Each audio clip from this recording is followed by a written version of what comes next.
എല്ലാവരും കരുതിയത് വി.ഡി. സതീശൻ കേരളത്തിൻ്റെ മുഖ്യമന്ത്രി കളിക്കുന്നത് ബക്കാടി എന്ന വൻകിട മദ്യ കമ്പനിക്ക് വേണ്ടിയുള്ള കളിയാണ് എന്നാണ്.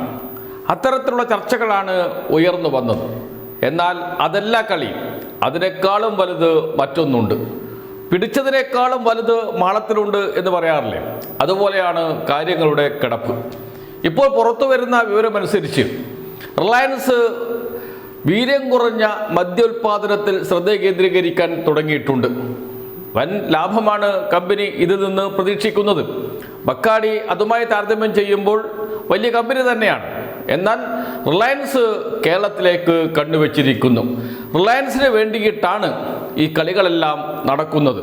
റിലയൻസ് ആണ് മുഖ്യമന്ത്രിയെ കൊണ്ട് ഇത്രയും വേഗത്തിൽ തീരുമാനമെടുപ്പിച്ചത് എന്നാണ് കോൺഗ്രസ് നേതാക്കൾ തന്നെ പറയുന്നത്. എന്ന് വെച്ചാൽ കോൺഗ്രസിൽ ചർച്ച ചെയ്യാതെ UDF ആലോചിക്കാതെ ഒറ്റയ്ക്കൊരു തീരുമാനമെടുക്കുക, ആ തീരുമാനം പ്രഖ്യാപിക്കുക നിയമസഭയിൽ ബജറ്റിൻ്റെ ഭാഗമായി. ഇനി അതിൽ നിന്ന് പുറകോട്ട് പോകില്ല. ഫിനാൻസ് ബില്ലിലും അക്കാര്യം ഉൾപ്പെടുത്തുമെന്ന് ഏതാണ്ട് ഉറപ്പായിട്ടുണ്ട്. പിന്നോട്ട് പോകാൻ തയ്യാറല്ല എന്ന് മുഖ്യമന്ത്രി പ്രഖ്യാപിച്ചിട്ടുണ്ട്. UDF തീരുമാനിക്കട്ടെ എന്നതാണ് തീരുമാനം. UDF തീരുമാനിക്കും എന്ന കാര്യത്തിൽ തർക്കമേയില്ല. റിലയൻസ് പോലെ ബക്കാടി പോലെയുള്ള രണ്ട് സുപ്രധാന കമ്പനികൾ, വൻകിട കമ്പനികൾ കേരളത്തിൽ വന്നാൽ ഒരു സംശയവും വേണ്ട, ഇന്ത്യൻ യൂണിയൻ മുസ്ലിം ലീഗ് എന്ന IUML അതിന് വഴങ്ങും. RSPയും CMPയും കേരള കോൺഗ്രസും എല്ലാം അതിനോടൊപ്പം നിൽക്കും. പിന്നെ ആര് എതിർക്കാൻ? ഈ ചോദ്യം ഉയർത്തുന്നത് വി.ഡി. സതീശൻ തന്നെയാണ്.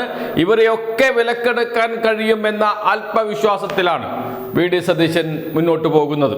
ഇപ്പോഴിതാ ഡോക്ടർ തോമസ് ഐസക്കിൻ്റെ ഒരു ഫേസ്ബുക്ക് പോസ്റ്റ് വന്നിട്ടുണ്ട്. അതിൽ പറയുന്നത് റിലയൻസ് കമ്പനിയുടെ വരവിനെ കുറിച്ചാണ്. അദ്ദേഹം തുടങ്ങുന്നത് ഇങ്ങനെയാണ്: മുഖ്യമന്ത്രി സതീശൻ പിടിച്ചത് നെത്തോലി കുഞ്ഞിനെയല്ല, ബക്കാടിയെയും മറ്റും പോലുള്ള ഡിസ്റ്റിലറികളിൽ മാത്രമല്ല വീര്യം കുറഞ്ഞ മദ്യങ്ങളുമായി രംഗപ്രവേശനം ചെയ്തിട്ടുള്ളത്. റിലയൻസ് കമ്പനിയും വീര്യം കുറഞ്ഞ പാനീയങ്ങളിലേക്ക് ഇറങ്ങുകയാണ്. NDTV പ്രോഫിറ്റിൽ വന്ന റിപ്പോർട്ട് ആദ്യ കമന്റിൽ കൊടുത്തിട്ടുണ്ട്. അടുത്തിടെയാണ് റിലയൻസ് കമ്പനി പാനീയ മേഖലയിലേക്ക് കാലെടുത്ത് വെച്ചത്. അവരുടെ കാമ്പ ബ്രാൻഡ് കഴിഞ്ഞ വർഷം 4700 കോടി രൂപയുടെ വിൽപ്പനയാണ് നേടിയത്. ചെറുതല്ല, 4700 കോടി രൂപയുടെ വിൽപ്പന റിലയൻസ് വീര്യം കുറഞ്ഞ മദ്യത്തിലൂടെ ഉണ്ടാക്കിയിട്ടുണ്ട്. വൻ മാർക്കറ്റാണ് റിലയൻസ് മുന്നിൽ കാണുന്നത്. അതുകൊണ്ട് തന്നെയാണ് കേരളത്തെ ലക്ഷ്യമിടുന്നത്. കേരളത്തിലെ ചെറുപ്പക്കാർ, സ്ത്രീകൾ, അവരെയാണ് റിലയൻസ് നോട്ടമിടുന്നത്. അതിനുശേഷം ഡോക്ടർ തോമസ് ഐസക് പറയുകയാണ്, അടുത്തിടെയാണ് റിലയൻസ് കമ്പനി പാനീയ മേഖലയിലേക്ക് കാലെടുത്തു വെച്ചത്. അവരുടെ കാമ്പ ബ്രാൻഡ് കഴിഞ്ഞ വർഷം 4700 കോടി രൂപയുടെ വിൽപ്പനയാണ് നേടിയത്. അതോടെ റിലയൻസ് ഈ മേഖലയിൽ ഉഷാറാകാൻ തീരുമാനിച്ചിരിക്കുകയാണ്. പക്ഷേ വെറും സോഫ്റ്റ് ഡ്രിങ്കുകളല്ല വിൽക്കാൻ ഉദ്ദേശിക്കുന്നത്.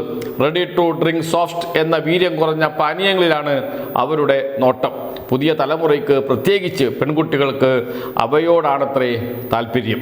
റിലയൻസ് ഇൻഡസ്ട്രീസിന്റെ സീനിയർ മേധാവിയുടെ വാക്കുകളിൽ ഇന്ത്യൻ പാനീയ വ്യവസായത്തിലെ അടുത്ത പ്രധാന കുതിപ്പിലെ പങ്കാളിത്തം റിലയൻസിന് അനിവാര്യമാണ്.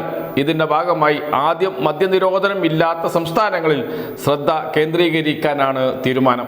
വീര്യം കുറഞ്ഞ വൈനും ബിയറും അല്ലാത്ത മദ്യങ്ങൾക്ക് കേരളത്തെ തുറന്നു കൊടുക്കാനുള്ള നീക്കത്തെ ഈ ഒരു പശ്ചാത്തലത്തിലാണ് വിലയിരുത്തേണ്ടത്. ഫിനാൻസ് ബില്ലിൽ നിരക്കല്ലേ നിശ്ചയിക്കുന്നുള്ളൂ. UDF തീരുമാനിക്കുന്ന നയമനുസരിച്ച് വിൽപ്പന അനുവദിക്കൂവെന്ന മട്ടിലാണ് ഇപ്പോൾ കാര്യങ്ങൾ നീങ്ങുന്നത്. ഫിനാൻസ് ബില്ലിൽ വീര്യം കുറഞ്ഞ വൈനും ബിയറും അല്ലാത്ത മദ്യങ്ങൾക്കുള്ള നികുതി നിരക്കുകൾ ഉൾപ്പെടുത്തില്ല എന്ന് പറയാൻ മുഖ്യമന്ത്രി തയ്യാറല്ല. ഇത്രയും കോലാഹലമുണ്ടായിട്ടും തന്റെ നിലപാടിൽ പിടിച്ചു തൂങ്ങുകയാണ് അദ്ദേഹം. മനസ്സിലാക്കേണ്ടുന്ന കാര്യം, ഫിനാൻസ് ആക്ടിൽ ഈ നിരക്കുകൾ അംഗീകരിക്കപ്പെട്ടാൽ പിന്നെ ഇത്തരം മദ്യങ്ങൾ കേരളത്തിൽ അനുവദിക്കാതിരിക്കാൻ നിർവാഹമുണ്ടാകില്ല.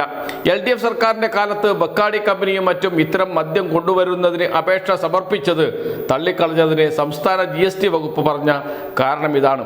കേരളത്തിൽ നികുതി നിശ്ചയിച്ചിട്ടുള്ളത് ഹോട്ടി വൈനിനു മാത്രമാണ്. വീര്യം കുറഞ്ഞ വൈനും ബിയറും അല്ലാത്ത മദ്യങ്ങളെ ചട്ടങ്ങളിൽ നിർവചിച്ചിട്ടുണ്ട് എങ്കിലും അവയുടെ നികുതി നിരക്ക് നിശ്ചയിച്ചിട്ടില്ല. അതുകൊണ്ട് അനുവാദം നൽകാനാകില്ല. എന്നാൽ മുഖ്യമന്ത്രി പറയുന്നത് പോലെ ഫിനാൻസ് ആക്ടിൽ ഉൾപ്പെടുത്തിയാൽ UDF എന്ത് തീരുമാനിച്ചാലും ബക്കാടിക്കും റിലയൻസിനുമെല്ലാം അവരുടെ ഉൽപ്പന്നങ്ങൾ വിൽക്കാൻ അനുവാദം കൊടുത്തേ തീരൂ. ഇത് കേരളത്തിലെ കൃഷിക്കാർക്ക് വലിയ തിരിച്ചടിയുണ്ടാകും.